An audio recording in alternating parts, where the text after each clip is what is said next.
Jadi sangat positif kan semangatnya gitu. Nah ini yang kita kemudian tahu, ini orang-orang ini memang, ini ada orang-orang hebat ini yang mereka udah habis kena tsunami kegulung-gulung, kemudian mereka coba bangkit dengan cara mereka.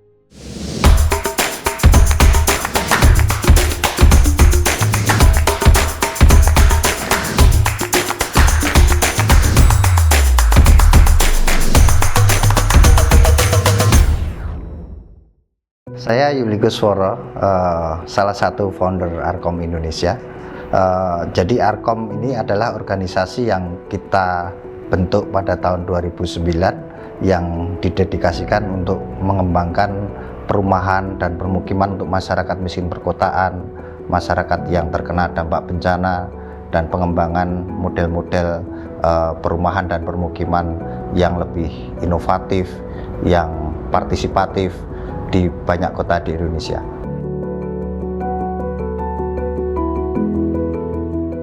Saya sebenarnya juga tidak tahu ilmu ini apa sebenarnya. Kalau kita bicara dengan arsitektur komunitas, arsitektur yang lebih partisipatif, saya mendapatkan banyak pengalaman ketika datang ke Aceh, dan waktu itu mungkin 1 bulan setelah tsunami 2004. Itu benar-benar pengalaman yang mungkin terbesar ya di dalam hidup saya, yang bisa mengubah 90% dari orientasi saya berarsitektur. Memutuskan ke Aceh itu situasinya sangat sulit buat saya secara personal ya, karena yang pertama alasan keluarga.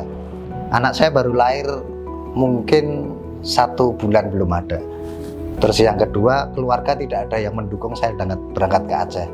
Istri saya bilang, coba kamu tanya Pak Eko Prawoto. Nah, saya kemudian datang ke Pak Eko Prawoto, Pak, saya diminta oleh Mbak Wadah ke Aceh. Pak Eko langsung bilang, kamu harus ke Aceh. Wah, kenapa Pak? Ya, kamu akan mendapatkan pengalaman dan pengetahuan yang mungkin itu nggak ada orang yang mendapatkan, karena kita nggak pernah tahu tsunami itu terjadinya kapan. Bahkan kata tsunami aja baru muncul di Indonesia waktu itu. Jadi kalau kamu bisa ke Aceh, kamu akan dapat pengalaman yang mungkin nggak didapatkan oleh generasi 100 tahun. Nah, itu yang kemudian setelah saya mendapatkan masukan dari Pak Eko, saya bilang oke, saya berangkat. Saya tanya istri, oke, berangkat. Jadi sangat berat sekali untuk berangkat ke Aceh, tapi karena ada motivasi yang cukup luar biasa dan ini misi sosial, saya pikir itu yang membuat saya beranikan ke Aceh. Meskipun nggak tahu apa-apa ya, di sana mau ngapain mungkin nggak tahu.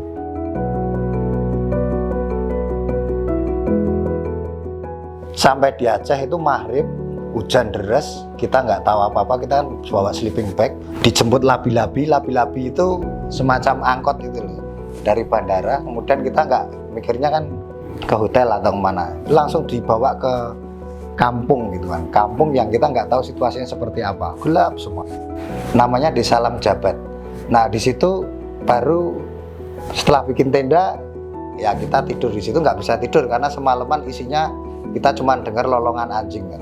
Nah yang surprise itu ketika pagi-pagi gitu, subuh itu kita bangun, ketika keluar tenda itu surprise-nya karena ada 17 mayat yang ada di sekeliling kita.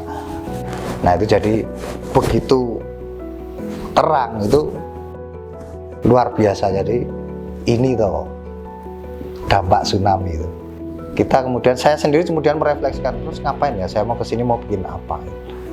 Yang sebenarnya awalnya kita merasa arsitek itu adalah orang yang bisa ngapain aja, ini dihabisin sama Tuhan itu. Yang kamu bikin itu semuanya habis ini. Terus kamu mau bikin lagi apa? Yang dihadapkan kita datang ketemunya dengan bukan orang yang hidup, tetapi dengan orang yang sudah meninggal.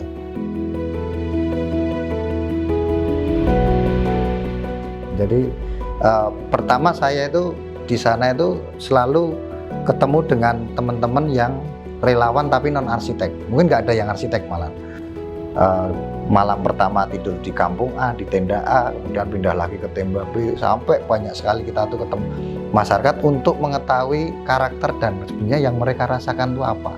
Berkomunikasi, berdialog. Nah itu penting sekali buat saya ketika bisa memahami warga atau penyintas tsunami itu menangis, mereka menceritakan rumahnya hilang, keluarganya hilang, bagaimana mereka diterjang ombak, kemudian digulung-gulung sampai, wah ceritanya banyak sekali itu merinding ya kalau dengar itu bagaimana. Tapi mereka bisa cerita itu loh, kehilangan keluarganya, anaknya dan seterusnya, cerita itu. Jadi itu proses yang membuat saya bukan masuk ke perubahan soal saya mindsetnya ke arsitektur, tetapi ke orangnya dulu. Ternyata ada orang-orang yang seperti ini.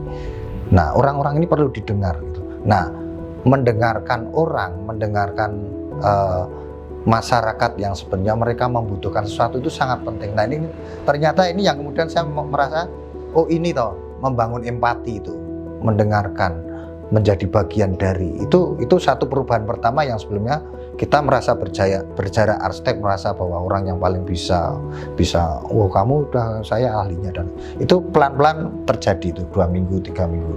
Nah dari situ kemudian itu perubahan pertama yang saya pahami bahwa ternyata penting bahwa mendengarkan manusia gitu.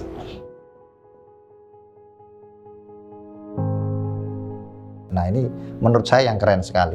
Jadi 1 bulan setelah tsunami itu atau sebulan setelah saya di sana itu ada teman-teman Gujarat yang didatangkan ke Aceh karena mereka adalah menyebutnya arsitek sosial yang sukses melakukan proses rekonstruksi di Gujarat. Nah mereka didatangkan untuk membagikan ilmu kan, bagaimana mereka melakukan rekonstruksi yang kemudian melibatkan masyarakat. Setelah gempa di Gujarat, mereka langsung datang itu langsung pengen lihat kampung, tidur di kampung juga gitu. Ini kok keren sekali ya, orang-orang ini ngapain gitu kan. Saya buka laptop disuruh tutup laptopnya, bikin desain dikit dikeplak kepalanya, pok gitu, tutup laptop. Enggak, ini bukan kerja di laptop, ini kerja di lapangan. Kalau kamu mau desain di tanah, di sana ada apa, pakai sesuatu yang. Nah saya kemudian ingat apa yang pernah disampaikan Romo Mangun. Jadi dan itu saya ingat cerita itu dari Pak Eko Prawoto. Kenapa Pak Eko Prawoto kemudian nyuruh saya ke sini? Jadi kemudian ketemu, kok kelihatannya nyambung ini. Tapi saya belum tahu ini sambungannya akan kemana. Kok ini teman-teman Gujarat ini pendekatannya beda nih berarsitekturnya. Nah mereka kemudian ayo ke kampung ini. Bikin ngumpulin, yang pertama ngumpulin kayu-kayu bekas tuh, ngajakin warga dari tenda ke tenda. Oh mereka ternyata di tenda nggak betah, kemudian kalau siang mau kemana, mau pulang kampung gitu. Ngapain di kampung ya, nggak tahu ngapain, yang penting pulang kampung, kangen sama kampung gitu. Nah ternyata itu cara masyarakat untuk menghilangkan stres di tenda yang hanya duduk diam kan. Kalau duduk diam mereka ingat keluarganya, mereka nangis. Tetapi kalau balik ke kampung mereka kerja apa saja. Nah kita ngikutin itu, ternyata mereka ngumpulin kayu bekas, bersihin tanah rumahnya kayak gitu kan. Kita ngikutin aja, kita bantu-bantu kayak gitu. Pak mau bikin apa? Nggak tahu bikin apa, kumpulin aja yuk kayu-kayu bekas tsunami itu, digotongin, dikumpulin di situ. Nah teman-teman Gujarat itu kemudian ngajakin untuk bikin rumah di situ, bikin rumah sementara gitu kan. Oh ternyata bukan karena inisiatifnya dari teman-teman Gujarat, tetapi memang mereka tuh ingin kerja untuk ngilangin trauma. Nah itu sebenarnya kita baru tahu, oh ini tuh yang namanya trauma healing gitu kan. Jadi kerja itu ngilangin trauma gitu kan, supaya mereka nggak larut stres mengingat-ingat kejadian saja gitu kan. Jadi sangat positif kan semangatnya gitu. Dan ini yang kita kemudian tahu, ini orang-orang ini memang, ini ada orang-orang hebat ini yang mereka udah habis kena tsunami, kegulung-gulung, kemudian mereka coba bangkit dengan cara mereka. Nah itu yang membuat saya tahu persis bahwa oh ini yang dinamakan memanusiakan manusia. Jadi nemenin mereka memang butuh teman curhat kan. Nah kalau sama-sama yang kena tsunami ya pasti ketemunya jadi nangis lagi. Tapi kalau ketemu orang luar mereka senang, bisa cerita gitu. Nah saya juga merasa bahwa oh ini berarti saya diterima di sana. Nah diterima dan kemudian bisa bercerita, bisa membantu, itu mereka senang. Kita kemudian memaknai arsitektur komunitas itu seperti ini, berangkat dari sesuatu yang sederhana yang mungkin yang lain nggak berpikir, tetapi kita action bareng-bareng apa yang mereka butuhkan. Yang disampaikan Pak Eko tentang kamu harus ke sana karena kamu akan mendapatkan banyak pengetahuan baru gitu.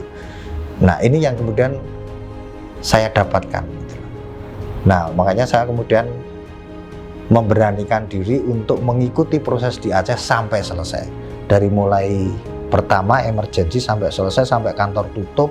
Prosesnya cukup cepat ya, cuma 2 tahun, tetapi sebenarnya akumulasi pengetahuannya mungkin banyak sekali itu. Yang kemudian saya merasa bangga karena persinggungan saya dengan masyarakat di Aceh dari 23 kampung bisa menemani mereka paling tidak untuk bisa bangkit, dan mereka kemudian bangga bahwa kami bisa membangun kembali kehidupan kami. Itu yang membuat saya bangga.